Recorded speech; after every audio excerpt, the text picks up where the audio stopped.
We're here today at St. Kevin's Roman Catholic Church in Val Thorez. We're going to go inside and Father Michael Williams is going to take us on a little tour of the church, give us a little bit of information about St. Kevin's. So we're inside St. Kevin's Parish and we're with Father Michael Williams. Father, thank you for having us into St. Kevin's. Welcome, it's good to have you with us. I've been the pastor here for almost 2 years this fall. 2 years this fall, yeah? And I've been a priest of the Diocese of Sault Ste. Marie for 19 years. Oh. And we're happy to welcome you here. Where'd you come from before? Born and raised in Lively, so I'm back home for the first time, but I was 7 years before here in Sault Ste. Marie, and before that I was 8 years in Wawa, which is also part of our diocese. Wow. And I think now, just so everybody's clear, the St. Kevin's Parish doesn't just incorporate the valley? St. Kevin's Parish itself, we celebrate 50 years this year. Mm-hmm. So we were founded in 1963, and at that time it covered all of Valley East. So Hammer, Val-Caron, Val-Thorez, Macadais Heights, that whole area. 2 years ago, just over 2 years ago, past January, we expanded to incorporate what was previously known as Our Lady of Peace Parish in Capriol. So now St. Kevin's Parish has two worship sites. This one, which we're in right now, and Our Lady of Peace Church in Capriol, which I also look after, comes under the legal title of St. Kevin's Parish. Good. Now we're going to do a tour of Our Lady of Peace at some point. Beautiful church. Look forward to showing in the future. So right now we're in the lobby area. This is... We call this the narthex. Okay. So you come in through the main doors, and whenever anybody comes into the church, this is the way they will come in. So we have Mass here on weekends, Saturday night and Sunday morning, and then at least 2 times, sometimes more during the week. Weddings and funerals and other celebrations, of course, everyone comes through here. So this is an area where we would greet people as they come in. We have teams of parishioners that welcome people as they come in to make sure visitors feel welcomed. And we have place for people in the winter. Right now we don't need jackets, but in the winter most people use this area to leave their jackets so that when they come into the worship space they are more comfortable. On Sundays we have the offerings that are here, the bread and the wine that will be used for our Mass. And in this area, right now it's set up for some photographs that are being taken for the parish. But this table is not normally here, but this area is information, booklets, pamphlets, and whatnot that we have for people to take home, and any special events that are taking place. Collection of food, for example, would take place here for St. Vincent de Paul, or if we have any special events going on to the parish, this is where that information would be presented to our parishioners. And this is the entrance to your office too? This is the entrance to the office. We can go in here now. I see my secretary stepped out. I think she's camera shy. Okay. But we can go in there later if you want to. We can go in there later. Sure. Let's go and have a look at the church. Okay. So as you can see through these windows, the first feature inside the church is our baptismal font. It was created with moving water to give a more powerful symbol of baptism as giving life. And so whenever we celebrate baptisms, usually on Sundays, this is where the actual baptism takes place. And it's also a place oftentimes where our parishioners will bless themselves when they come into worship as a reminder of their own baptism. So the baptismal font here. And then on this wall here, we take a picture of all the children who've been baptized, and some adults. I think all have to be children or toddlers this year. These are all the baptisms that have taken place here in the last year. So wow. We leave them up there for about a year, and then they will go into a book. That's really nice. And the moving water is quite a nice feature. It is. You get used to it after a while. For some people, it take a while to adjust to the sound of moving water. But we will drain it completely before every baptism and refill it with hot water or warm water so that the baptism is not such a shock. So it's also a way to keep it clean at the time. But yes, it's a nice feature. You threatened to put fish in it. Nobody's let me put fish into the water yet. Have to come in some night. Eh? Some night, yes. This is really a nice open area too. It is. It's our worship space. So this would be the central aisle. And generally speaking, with our 2 celebrations, one Saturday night, one Sunday morning, generally speaking, there's enough room in here to accommodate everybody. Sometimes it's quite full. Special occasions, if we anticipate a larger number of people because of out-of-town visitors, for example, Christmas, perhaps Easter, this wall at the back is removable, and as you'll see later when we go over there, we have a hall that we use for parish events, breakfasts, other celebrations. But when the need arises, we can open up that wall and get about another 200 seats, 150, 200 seats in there, depending on what we need. So what's the capacity about? Capacity here is almost 200. So with the wall open, we can get about 400 people in. Christmas, Easter. Exactly. There's times when we have people from out of town visiting family. So as we go forward, the main altar where the Eucharist is celebrated, the ambo where the Word of God is celebrated, and the presider's chair, of course. And to the right, we have our music ministry, a piano, and an area for our music ministry to sit and lead the congregation in our various songs for our celebrations.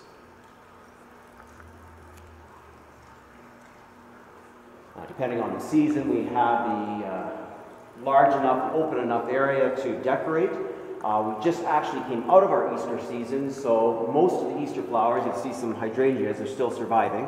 Most of the Easter flowers are gone. We have a wonderful team, an environment ministry who looks after the various seasons and making sure that everything is decorated according to the season. As you can see, we have stained glass windows. You commented earlier, you're right actually, that this is looking west. So especially Saturday night, the sun would be coming through there. So we asked the designer to use a darker stained glass for these windows. And this one here highlights the three aspects: the gifts of the Spirit, faith, hope, and love. And the windows on the other side incorporate the 7 sacraments of the church.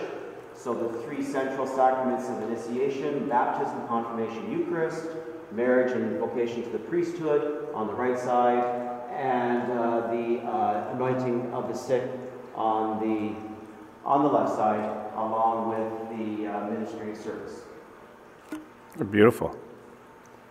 The stained glass window over this was the most recent one just installed, and we asked the designer to use a lighter stained glass because it's a north window. We didn't want to block the light out, so he designed that scene from Matthew's Gospel, the Sermon on the Mount, and it allows the light to come in, but at the same time prevents the distractions of whatever happens to be going on outside at the time. Yeah, you can tell it's lighter because there's more light coming into the camera. You can see it on your camera. And this area over here, it's just... Over here right now we have a chapel area, and this is where, for us, the Blessed Sacrament is reserved, so people often use this area for private prayer. And actually, in the next couple of months, the tabernacle is going to be moved into this area here, which is where the bell tower is. The steeple is in that area there. We have an old tabernacle, actually. There used to be a Catholic church, a French Catholic church here by the name of Saint Therese. And we still have the tabernacle from that church.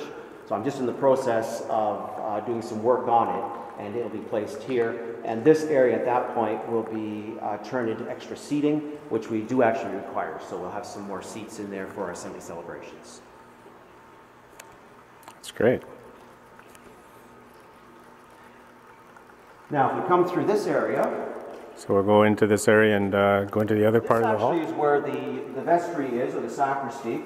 But on the way there, this is another hall entrance from where the cloaks are. This is what we call our reconciliation room. So this room is used exclusively for the sacrament of reconciliation. There's always a priest here Saturday mornings for an hour at least. And of course, people call at other times to make appointments for the sacrament. So this room is reserved exclusively for that sacrament. So people come in, they have an option. If they want to be anonymous, they could kneel on this side of the screen. This is the spot where I'll be sitting for the sacrament. And if someone prefers a face-to-face, which most people tend to these days, they sit here. Everything in this room is confidential under the seal of confession anyway, so most people know that, and they're not shy to come, and they prefer the face-to-face because it's easier to have a conversation about things they want to talk about. A lot different from when you first started. A lot different from when you first started. When I first started? When going into the confessionals. Oh, well, yes, well, I remember my first confession in 1977. Yes, there was a box, a very dark box you went into with a little screen with a priest on the other side, yes. Yes, this is, I would say this confessional room or the reconciliation room became more popular or started to catch on in most churches in the 1970s onward. It's a post-Vatican II thing, and it allows people the option, like I said, of the privacy or the face-to-face. We like to respect people's choices in that respect. Yeah, that was great. So, moving on. Leaving this room, I can take us into the vestry or the sacristy. Very simply, this is a storage room for candles and for wine, mass wine, bread, that kind of thing. So all these cupboards have linens and vestments stored. Our vestments for the celebration are here, 4 different colors depending on the season. Altar servers have their albs and their cinctures over here, all kinds of different sizes, because we have all kinds of different sized young people who are serving for the Mass. And we have a lady, Pauline is her name, who's our sacristan. She's been sacristan for, oh gosh, over 60 years, I think, wow, if I remember right. And she's very, very faithful. So she looks after this room, and she just ensures that everything that we need for the celebration, for all of our celebrations, is ready, is cleaned, is in good shape. Yeah, I can remember being an altar boy in the 50s out in Lively. It was this was the room where you got ready for the Mass. This was it, yes. Yeah. Everyone gathers here ahead of time, and we don't spend time in here much because once we're prepared, we like to get out into the narthex where we started and to meet people as they're coming in. Great. Very nice. So we're actually going back down into the narthex through the second hallway. Gonna try to find the camera-shy secretary. Well, you know what? Let's go to the hall first. Good. Yes, because I just see that our photographer is here, and just before he gets too busy, we can take a little tour here. Yes, all clean. This is actually, we have a photographer who's looking. This is our photographer for the album. So this is the parish hall. What it's used most commonly for right now are lunches. Our Catholic Women's League provides a lunch for people after a funeral, and they could seat upwards of about 120, 150 in here comfortably. We could put more if we had to, but that's a comfortable number. This is the wall I mentioned that we could remove, so the church is on the other side of this wall here, and these are the chairs that we would set up in here for the extra seating whenever it's necessary. And it's used for all kinds of purposes. The Knights of Columbus and the Catholic Women's League also have their meetings in here. We do have a meeting room, which I'll show you shortly, but it's too small for the numbers that they have at their meetings. So their meetings are here, luncheons are here. The Catholic Women's League meets here every Wednesday to make their crafts for their annual tea. Full kitchen. You got a full kitchen too? We have a full kitchen. We have breakfasts here that we serve after Mass about every 6 to 8 weeks or so, depending on how things get organized. So everything is prepared here, either for large events. We had a confirmation this week with our bishop, so the reception was prepared here, which is fairly easy. Of course, the breakfasts or dinners take a little bit more, but we have good cooking and storage facilities and cleaning facilities here. Great. Now we have options here, but we could continue through this way. This is impressive, this doorway here going out into the hall. Yeah, now this is, if we come through the other door from the narthex, we have washroom facilities along that wall. Male, female, and of course the handicap washroom facility and other storage rooms for utility. But we could actually come down this way, and I'll show you. We'll go into the offices at the end. What's this area for? This is our washrooms here. So if you come in through the narthex, oh yes, through these doors, we went in through the hall. But if we come through these doors, the male-female washrooms are here, and this is the back entrance into the offices that we'll access later. This is a small meeting room which is set up for our photography sessions right now, but normally we have the furniture that's in the hall is normally in here, so it's used for any parishioner could use this. Pastoral team members, we have 3 deacons, a diocesan order of women, we have pastoral workers, and they often use this room to interview people, to counsel people, or just to do whatever private work they need to work on for the parish. And if we continue to the next room, it's what we call the boardroom or the conference room. And about 12, 14 people, meetings of that size, will meet in here. So we'll have classes, scriptural meetings, small group meetings, executive meetings of committees, anything that's going on meeting-wise, this is where that will happen. So you've got a different size meeting room for just about every function you could think of. It helps. It helps. It's often, we have a system for booking them, and if there's a small group meeting here and there's another small group would like to meet, they could use the hall, or for that matter, they could meet in the church, depending on the nature of the meeting. Any place. We're fairly flexible, yes. Yep. Any place you can gather. So gathering again, we have another gathering room here. This is our children's liturgy room, or our Sunday school. So every Sunday morning Mass, and we have this actually in Copier Room also, for our Sunday Mass there. As Mass begins, I welcome the children forward with their catechists. We dismiss them. They come in here, and they have a liturgy of the Word that's taught to them at their level. The theme that's used always matches the theme that we're looking at in the church. But again, it's at their level. So it's nicely set up. And again, this room is dedicated just for the children. We normally don't allow it to be used for anything else because we want the children to know that it's their space. So they'll come about halfway through the Mass. They'll rejoin us. And so they're there for the second part of our celebration. And the first part of the celebration, they're in here.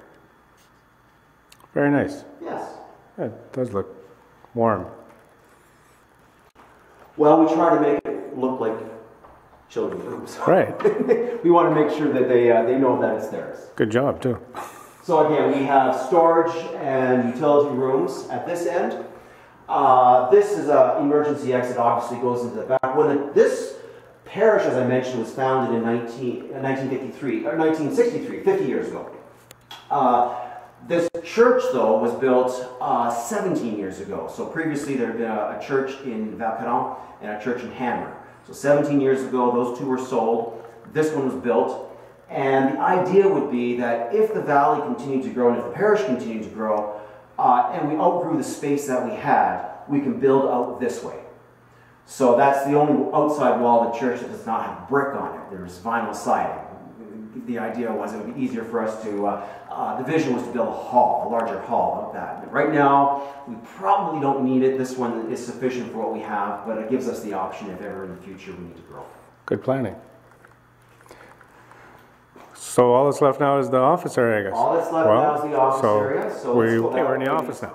Parish office. Right now it's open 4 days a week, Tuesday, Wednesday, Thursday, Friday, during office hours.